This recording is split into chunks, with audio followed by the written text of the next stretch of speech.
Hello and welcome. My name is Dr Hannah Rosa. I'm a GP working in the northeast of England and a member of the GPnotebook education team. Today in the GPnotebook studio, I am very honoured to be joined once again by Dr Will Hinchliffe, a consultant in renal and general medicine working in the northeast and North Cumbria. Hi Hannah, it's fantastic to be able to join you again today. It's great to have you here, Will. This is the second of two podcasts which focus on chronic kidney disease. In part one, we looked at which people are at risk, how we test and diagnose it, and lastly, who needs a referral to secondary care. In part two today, we're going to focus on the interventions for CKD that we can initiate in primary care. We'll cover these under three headings. The first being lifestyle and dietary advice, the second, medical treatments for CKD, and then lastly, holistic care. At the end of this podcast, we also have a quick quiz for you. So, to start us off, how can we empower patients to improve the health of their kidneys through lifestyle and diet advice? Now here, Will, I'm presuming that we give the general advice, including promoting exercise, encouraging a healthy, balanced diet with weight loss if needed, that alcohol should be kept to a minimum and smoking cessation. Is there anything else that we should be mentioning to patients with CKD? Yes, so you're right with all those points, but there are a few extras that it is worth mentioning. With the diet advice, I highlight the importance of limiting salt intake and encourage patients to start taking note of how much salt is in their everyday food. Patients will often say that they don't add any salt to their food, but they often don't realise how much is added during food production. Ideally, patients should aim to take less than 2 grams of sodium per day, which equates to less than 5 grams of sodium chloride. This is especially important with CKD, as damaged kidneys struggle to effectively filter sodium, leading to its accumulation in the body, which can increase blood pressure and cause fluid retention. Really good point, especially with regards to hidden salt. I had beans and cheese on toast the other day, added up the salt on the labels. It came to around 2 grams. So I was glad I hadn't added any Worcester sauce.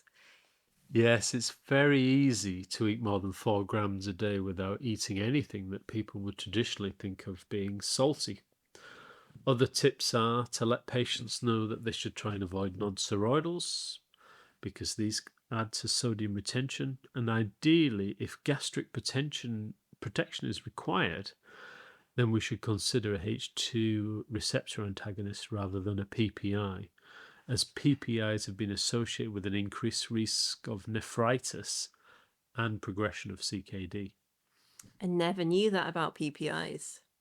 Yes, there was a study from Korea published last year in the BMJ which showed that PPI initiation was more significantly associated with a higher risk of end-stage renal disease and compared to H2 antagonism. However, before everyone rushes to stop PPIs, I should highlight that the mortality risk and cardiovascular outcomes were similar between the two groups. So something to be aware of, but that ideally more research is needed in. Yes, definitely. However, I think we could all perhaps de-escalate a lot of people's gastric protection because PPIs have become very ubiquitous across the UK. Good patient education is also key, and there's a good leaflet that we can direct patients to, jointly produced by Kidney Care UK and the UKKA. Super. I'll put the link in the show notes.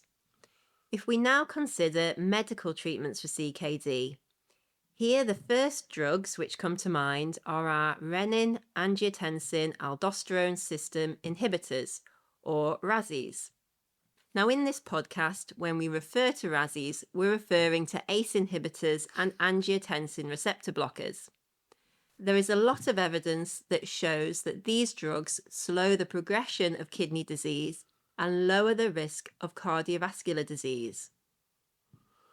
Yes, so many patients are started on one of these drugs for hypertension, As a recap, RAS inhibition is the first-line treatment for blood pressure control if a patient has type 2 diabetes, or if they're aged under 55 and have not of Black, African, or Afro-Caribbean ancestry. Also remember to check the patient's ACR, so that's urine albumin to creatinine ratio if you missed the first podcast, as there are 3 other times when we should consider RAS inhibition for people with CKD. Number 1 is in patients with an ACR of 3 or more with diabetes. Number 2 is when the ACR is over 30 with hypertension, so independent of diabetes. And lastly, number 3 is anyone with an ACR of over 70, regardless of hypertension. In all these groups, we should offer an ARB or an ACE inhibitor, which should then be titrated to the highest licensed dose for that person and what they can tolerate. For the last group, those with an ACR of over 70 or more without diabetes, we should consider referring to nephrology to work out why. Of the RASes, do you have a specific one or type which you recommend? I typically use ARBs, such as losartan or candesartan. ARBs are more effective for the following reasons. They have lower potential side effect profile, resulting in higher long-term attrition, and less clinical encounter time with contemporary cost equipoise. Losartan could be started at 50 milligrams a day if somebody's hypertensive, resulting in just one dose titration to 100 milligrams. Candesartan is preferred for the other extreme, i.e. those with normotension and albuminuria, as these are indications that the slower titration and increments may be more beneficial. Here I usually start at 4 milligrams and then go up in 2 to 4 milligram increments depending on response and other factors such as frailty and risk of postural hypotension. Good points. I've had to switch quite a few people over the winter from an ACE inhibitor to an ARB due to concerns that the ACE inhibitor was contributing towards a chronic cough. So, not all patients with CKD need to automatically be started on a RASi. For example, if you had a 6-year-old lady without diabetes and with CKD G4A2, so an ACR of less than 30, then first line for her hypertension would still be a calcium channel blocker? Yes, ACE inhibitors or ARBs are best used for renal protection in CKD patients with diabetes or proteinuria. I feel that we should also mention monitoring. Will, how often do we need to measure serum potassium and EGFR with RASes? Potassium, EGFR and blood pressure should be checked before starting RASi, then within 4 weeks of starting, and then ideally after each dose increase. Now, before you all start shouting at your screen saying nice, advise 1 to 2 weeks after initiation of these drugs, in the interest of clinical efficiency, I take the more pragmatic approach adopted by KDIGO in their last iteration of the CKD guidelines 2024. In patients with hypertension with a pre-treatment potassium of less than 5 and an EGFR of over 60 or more without risk factors for hyperkalemia, checking their U's and E's again within 4 weeks is perfectly acceptable, as the risk of hyperkalemia in these patients is low, typically less than 2%. NICE also advised that we do not routinely offer RASi to patients with CKD if their pre-treatment potassium is over 5. However, we'll discuss hyperkalemia and RAS optimization in a future episode if we may. Yes, certainly. Now, when we start a RASi, then a drop in EGFR or an increase in creatinine is normal, isn't it? Yes, as these medications lower the pressure inside the kidneys, filtration rate, and hence EGFR often drops. This is not a sign of kidney disease getting worse, but is renal protection, and over time this reduces the loss of EGFR because of reduction in hyperfiltration. NICE state here that if an adult's EGFR drops by 25% or more, or the creatinine increases by 30% or more, then we should investigate for other causes that can lead to a drop in kidney function, such as volume depletion or concurrent medication, for example, NSAIDs. And if no cause for the deterioration is found, we should stop the RASI or reduce the dose to a previously tolerated dose and add an alternative antihypertensive medication if needed. However, we're going to rock the boat here, as the International Society of Nephrology, and you yourself will, argue that this threshold should be changed. Yes, if creatinine increases less than 50% from baseline, as long as eGFR remains over 20, the patient is well and the potassium is less than 5.5, then this is acceptable and no changes in dose of RASI are needed as long as renal function remains stable, i.e. plateaus. We need to remember that discontinuation and reducing the dose of RASI can worsen outcomes for cardiorenal patients. If the creatinine increases by between 50 and 100%, but the eGFR remains over 20, then we should withhold the RASI and exclude reversible causes, and consider a hospital referral if the patient is unwell or at risk of further deterioration with hyperkalemia. And these would be your patients where renal artery stenosis could be suspected with that breach of 50 to 100% creatinine rise rather than 30%. And if there is no identifiable cause for the 50% rise in creatinine when on an ACE inhibitor or an ARB, should we also refer these patients to the renal team to consider the possibility of renal artery stenosis?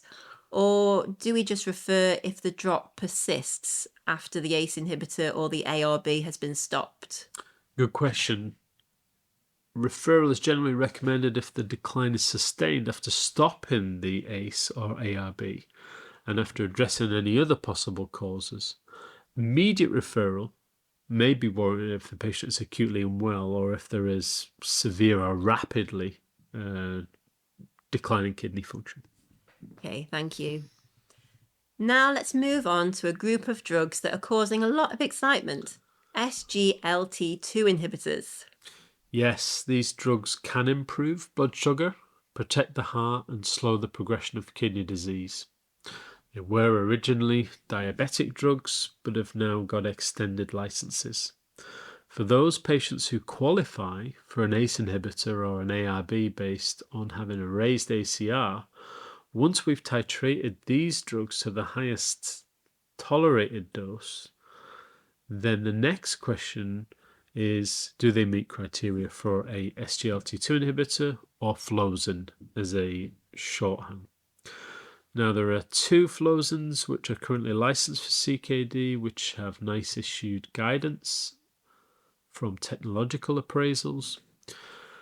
And this is a bit where it gets a bit confusing because there are slight nuances around their indications. Dapagliflozin is recommended as an add-on to RASI if eGFR is between 25 and 75 and the patient has either type 2 diabetes or an ACR of 22.6 and no diabetes, so non-diabetic CKD. Empagliflozin is recommended as an add-on to RASI if the GFR is between 20 and 44, independent of cause, or if the eGFR is between 45 and 90, with either diabetes or an ACR of over 22.6 and no diabetes. So slight nuances there. There is a simplified table in the Medscape resources. Remember, these drugs are all contraindicated in type 1 diabetes. Okay, so this is quite a lot to get your head around. So if you had a patient with CKD and type 2 diabetes who was started on an ACE inhibitor or an ARB, as they had an ACR of 3 or more, after titrating the RASI to the maximum tolerated dose, we should then consider an SGLT2 inhibitor if their eGFR is 20 or more. Indeed. And if you had a patient without diabetes who was started on an ACE inhibitor or an ARB as their ACR was 30 or more and they had hypertension, or because their ACR was 70 or more. After titrating the RASI to the maximum tolerated dose, these patients can also be started or considered for an SGLT2 inhibitor as long as their eGFR is between 20 and 45, or their ACR is still raised at 22.6 or more. Yes. Also remember that SGLT2 inhibitors can cause that initial drop in eGFR based upon their renoprotective mechanism of action, but we don't need to monitor the using these as we do with RAS inhibition, because we are not expecting to see any potassium changes, which takes us back to the reason why we're doing the using these in the first place. So if the eGFR drops to below 20 whilst the patient's taking an SGLT2 inhibitor, should we stop it?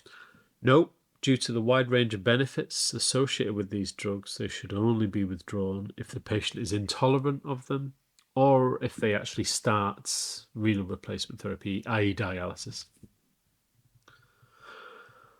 Another thing to note is that these drugs don't reduce HbA1c very well in the diabetics if their eGFR is less than 45. But it still offers cardiovascular and renal protection. So a top tip is to record the indication when starting these drugs, because as I've alluded to, there are 3 to 4 different indications, so that it doesn't get stopped if the HbA1c is not improving.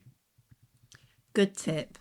And this may be a silly question, but can both the RASIs and the SGLT2 inhibitors cause a person's ACR to drop?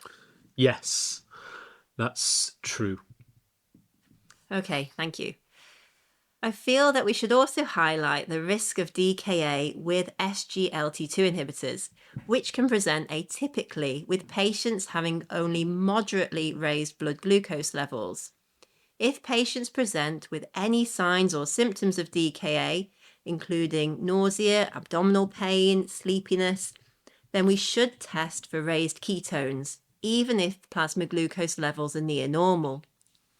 The other safety alert with SGLT2 inhibitors has been in association with Fournier's gangrene, which is a necrotizing fasciitis of the genitalia or perineum. So be aware of any patients who are experiencing pain, redness, or swelling in these areas with fever or malaise. Okay, so we have our patient with CKD who's on an ACE inhibitor or an ARB, and they're on an SGLT2 inhibitor. Are there any other drugs that we should be considering for renal protection? Yep, there are 2 other drugs which can be considered for type 2 diabetes. The first is finerenone, which is a non-steroidal mineralocorticoid receptor antagonist, MRA for short.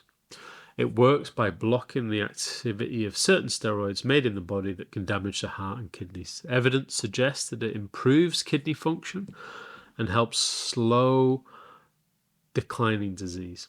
It can also be used if the eGFR is between 25 and 59. I should say it should only be used based upon NICE guidance for that threshold. And if the ACR is over 3 and the potassium is below 5. In most areas, this drug can be initiated by primary care, but at present, most are still being initiated by specialists. However, that could be via advice and guidance, for example, based upon formulary status. We can also consider initiating a GLP-1 agonist, such as semaglutide for people with type 2 diabetes and CKD, because these drugs would manage metabolic risk well if HbA1c is above target and weight goals are not met. So 4 different types of drugs which can be used to improve renal health: RASIs, SGLT2 inhibitors, and in type 2 diabetics, finerenone and GLP-1 agonists. We should also point out that when starting any of these medications, patients should be educated on the sick day rules and know that they may all need to be stopped if the patient is at risk of dehydration. Now, for the final section, holistic care. As CKD is a significant risk factor for CVD, then we need to think about the kidneys, but we also need to think about the heart. Yes, and remember that people with CKD are 20 times more likely to die of cardiovascular disease than from end-stage renal disease in their lifetime. So for this reason, all patients with CKD should be offered atorvastatin 20 milligrams for primary and secondary prevention of CVD. Now, this is a point that I'd just like to highlight, that for secondary prevention in our patients with CKD, we don't go straight in at 80 milligrams of atorvastatin, but we start at 20 milligrams. Even though, as we've just said, CKD is a significant risk factor for cardiovascular disease. Yes, the worry is that starting at a high dose may increase the risk of adverse effects such as myopathy. The lipid targets that we're aiming for are then the same for people without CKD, i.e. treat them the same. For primary prevention, the aim is for a greater than 40% reduction in non-HDL cholesterol, and for secondary prevention, we aim for an LDL cholesterol below 2, or a non-HDL cholesterol of 2.6 or below. If the statin dose needs to be increased, then you could take renal advice once the eGFR drops below 30 because of that risk of myopathy and AKI with rhabdomyolysis. However, other drugs such as ezetimibe may be recommended or added in that population. I find that it can be helpful to work out and then record these targets next to the statin on the medication screen when they're first prescribed, as this then makes it clear when reviewing future results whether the dose needs to be changed. My next question is, should aspirin also be prescribed to patients with CKD? I read recently that around 1 million people in the UK with CKD are already taking aspirin for primary prevention, whereas around 3 million people aren't. Yes, currently aspirin should only be prescribed for secondary prevention of cardiovascular disease in this population with CKD. Later this year, though, we expect the ATTACK trial to be published, which was looking at whether aspirin should be recommended in this CKD population. The trial has finished recruitment, and the investigators are meeting next week for the first time. The final part of holistic care is just to emphasize the importance of keeping an eye on all those other composite factors that accompany CKD.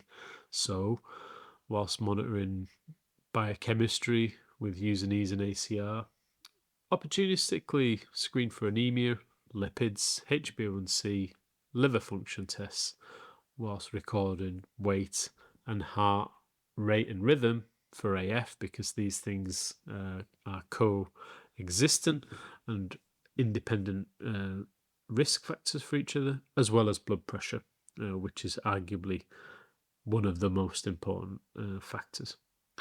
The NHS advises that people with CKD should also have vaccinations for pneumococcal disease, flu, and hepatitis B.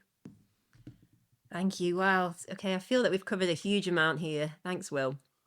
Now, as promised, it's time for the quiz. Question 1. When advising a patient with CKD about diet, what would you advise them with regards to salt intake? The answer is that we should give advice on salt restriction, ideally less than 5 grams of sodium chloride per day. Question 2. Mary, who we met in part 1, is back. She's a 70-year-old lady with hypertension for which she takes a calcium channel blocker. She's been diagnosed with CKD and the results are stable. Her blood pressure is 125/70, her last eGFR was 85, and her urine ACR was 4, giving her CKD G2A2. She doesn't have diabetes. Would you advise her that she should be started on an ACE inhibitor or an ARB? The answer is no. When starting an ACE inhibitor or an ARB based on proteinuria, then the advice is that they're suitable for adults with an ACR of 3 or more with diabetes, or an ACR of 30 or more with hypertension, or anyone with an ACR of 70 or more. So if Mary develops diabetes or her ACR goes above 30, then an ACE inhibitor or an ARB should be considered.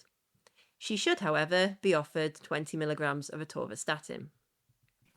Question 3. James is also back. He is 30 years old with type 1 diabetes and CKD. His kidney function is stable with an eGFR of 42 and an ACR of 2, giving him CKD G3BA1. His clinic blood pressure is 135/85. Should he be started on any treatment for his CKD or blood pressure? The answer is that he should be offered atorvastatin 20 milligrams. His ACR is under 3 and his blood pressure is to target, so he doesn't need an ACE inhibitor or an ARB. Remember that with an ACR of less than 70, the target for a clinic systolic blood pressure is to be less than 140 and a clinic diastolic to be less than 90. Also remember that SGLT2 inhibitors are contraindicated in type 1 diabetes. And lastly, question 4. Harry is also back. He's a 70-year-old gentleman who has CKD. He doesn't have hypertension or diabetes. His latest results show an eGFR of 29 and an ACR of 3, giving him CKD G4A2. Does he need an ACE inhibitor or an ARB? The answer is no, and I think this question especially highlights that it is the proteinuria which is the key sign of kidney damage that we're looking for when it comes to identifying patients who will benefit from treatment to protect their kidneys. Like the other two patients though, atorvastatin 20 milligrams should be considered. As a side note, as his eGFR is less than 30, a renal ultrasound scan should be offered. How did you do? Finally, I'd just like to say a huge thank you to Dr. Will Hinchliffe for joining me today. It's been my pleasure, Hannah. And also a huge thank you to all of you for listening today. I hope that you found this podcast helpful and that you've learned a few extra nuggets of information. As always, all the links to the resources I've mentioned will be in the podcast notes at GPnotebook.com. And we'd be very grateful if you'd consider following the podcast and leaving us a review on your favourite podcast platform. Feel free to get in touch via social media at GPnotebook or email support@gpnotebook.com if you have any questions, comments or ideas for future podcasts. Right, I'm off to dust off my bread maker and make some salt-free bread. Goodbye. Goodbye.